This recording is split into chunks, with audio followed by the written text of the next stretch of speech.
School படிக்கும்போது ஒரு dream இருந்துச்சு. காலேஜ் முடிச்சதுக்கப்புறம் தான் தெரிஞ்சது பொம்பளை பிள்ளைங்களுக்கு ட்ரீம் எல்லாம் செட் ஆகாது. அதையும் மறக்க ஆரம்பித்தேன். வீட்டில் மாப்பிள்ளை பார்க்குறாங்கன்னு ஒரு 6 மாதமாவது எங்கேயாவது வேலைக்கு போகலான்னு வேலைக்கு போனப்போ அங்கே ஒருத்தவங்கள பிடிச்சி வீட்டில் லவ் மேரேஜ் ஒத்துப்பாங்களான்னு யோசித்தேன். இல்லை, அதையும் வெளிக்காட்டிக்காமல் அப்படியே இருந்துட்டேன். அவங்களும் வேறு ஊருக்கு ட்ரான்ஸ்ஃபர் ஆகி போயிட்டாங்க. இனிமேல் நான் நினச்சாலும் அவங்கள என் வாழ்க்கையில் திரும்ப பார்க்க போகிறதில்ல. வீட்டில் மாப்பிள்ளை பார்த்தாங்க. உடனே இவங்க மேலே இருந்த நினப்பை மறக்க முடியாமல் மாப்பிள்ளையெல்லாம் வேண்டான்னு அப்புறமும் யோசிச்சேன். இப்போ அவங்கள நான் மறுபடியும் பார்த்தாலும் அவங்கள எனக்கு பிடிச்சிருக்கு, நான் லவ் பண்ணுறேன், என் வீட்டில் பேசுகிறீங்களா, என் வீட்டில் ஒத்துக்கலன்னா ஓடி போயிடலாம், இப்படிலாம் கேட்கவா போகிறேன்? நிச்சயமாக மாட்டேன். அப்படியே நான் பண்ண போகிறதில்ல.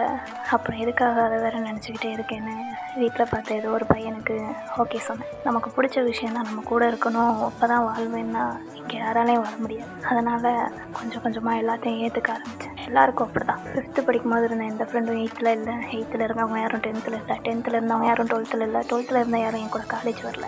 இப்போ காலேஜில் இருந்த ஃப்ரெண்ட்ஸ் யாரும் இப்போ என் கூட கான்டாக்டில் கூட இல்லை. ரோட்டில் பார்த்தா ஹாய், அவ்வளோதான். ஆனால் அந்த ஃப்ரெண்டு கூட தான் 3 வருஷம் வாழ்க்கை வளர்ந்துருப்போம். அவ்வளோதான் லைஃப். அவங்களுக்கு எவ்வளோ பிடிச்சவங்களா இருந்தாலும் அவங்க இல்லாத வேதனை கொஞ்ச நாளைக்கு தான் இருக்கும். 6 மாதமோ 1 வருஷமோ, அவ்வளோதான். அவங்கள நீங்கள் மறந்துட்டீங்கன்னு இல்லை, அவங்க இல்லாமல் இருக்கிற சூழ்நிலையில் வாழ பழகிடுவீங்க. அடுத்த நாள் நீங்கள் வாழ்கிறதுக்கு இந்த உலகம் தயாராக இருக்குது. இப்படி இருக்கிறப்போ அந்த ஒரு விஷயம் நான் பண்ணலை, அந்த ஒரு விஷயம் நான் கிடைக்கல, அவங்க கூட என்னால் வாழ முடியல அப்படின்னு நினச்சி கவலைப்பட்டுக்கிட்டே இருக்கிறதுல எந்த பிரயோஜனமும் இல்லை. அந்த விஷயத்தை நினைக்க தான் அதோட வேதனை அவங்க கூடயே இருக்கும். அதே பிடிச்ச விஷயமே கூட கடைசி வரைக்கும் காலம் ஃபுல்லாக லைஃப் லாங் அவங்க கூட வரப்போகிறதில்ல. அது எத்தனை நாள் உங்களை கூட இருக்கும்னு உங்களுக்கே தெரியாது. தனியாகவே பிறந்தோம், தனியாக தான் போக போகிறோம். நம்ம கூட யாரும் வரப்போகிறதில்ல, இதுவும் வரப்போகிறதில்ல. அதனால் பிடிச்சது கிடைக்கல, நான் நினச்சது நடக்கலைன்னு எதையும் யோசிக்காமல் அடுத்த நாள் வாழ்கிறதுக்கு தயாராகுங்க. இருக்கிறது ஒரே ஒரு வாழ்க்கை.